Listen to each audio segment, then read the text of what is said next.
इंसान जब भी कोई नया काम करने जा रहा होता है तो हमेशा उसके अंदर एक इनसिक्योरिटी होती है कि वो अगर होगा अगर वो इस काम में नाकाम हो जाए तो। और ये खौफ इंसान को नया काम करने से रोक देता है। तो जिस चीज़ में आपका अभी एक पैसा भी नहीं लग रहा और आपने अभी वो चीज़ सीखनी शुरू की है या वो भी आप काम करना शुरू कर रहे हैं, उस चीज़ में आप क्या लूज़ करेंगे? हाँ, विन आप बहुत कुछ कर सकते हैं। उस विन के अंदर आपकी इनर सेटिस्फेक्शन है, आपका ज़िंदगी का मकसद पूरा होगा, आप पैसे भी कमाएंगे, आप खुश भी होंगे, आप खुशहाल भी होंगे, प्रॉस्पेरिटी आएगी। तो विन वाली विन विन कंडीशन है, इसमें लूज़ करने के लिए कुछ भी नहीं। हाँ, एक चीज़ शर्त है, आपको डेली अपने पैशन के लिए परसिस्टेंट रहना होगा, कुछ ना कुछ करना होगा, कुछ ना कुछ करते रहिए, हाथ पांव हिलाते रहिए।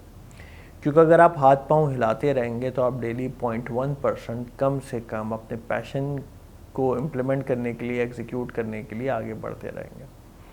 तो डरिएगा बिल्कुल भी नहीं कि आपकी जो करंट जॉब है वो अफेक्ट हो जाएगी या आपकी उस जॉब में कोई इशू क्रिएट हो जाएगा। आप अपना फोकस शिफ्ट नहीं कर रहे, आप अभी सिर्फ कॉन्सेप्चुलाइज कर रहे हैं और कोशिश कर रहे हैं कि अपने पैशन को वापस जगा सकें, अपने पैशन को वापस करियर में ला सकें और उसके लिए काम कर सकें।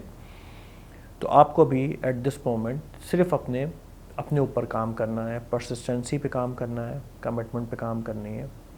हफ्ते में कैलेंडर के अंदर डाल दीजिए, गूगल कैलेंडर खोलिए, उसके ऊपर लिख लीजिए कि आज मुझे 10 मिनट गिटार प्ले करना है, आज मुझे 5 मिनट गिटार प्ले करना है।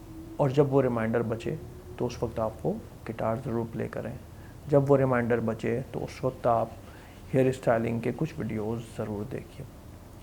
बिला खौफ बिला डर आपने ये काम शुरू करना है और परसिस्टेंट रहना है, क्योंकि अगर आप बेखौफ होकर और परसिस्टेंट होकर ये काम करेंगे तो यकीन जानें वो वक्त दूर नहीं है जब मुल्क में और इंटरनेशनली आपका नाम आपके पैशन की वजह से जाना जाएगा और आप कामयाब होंगे।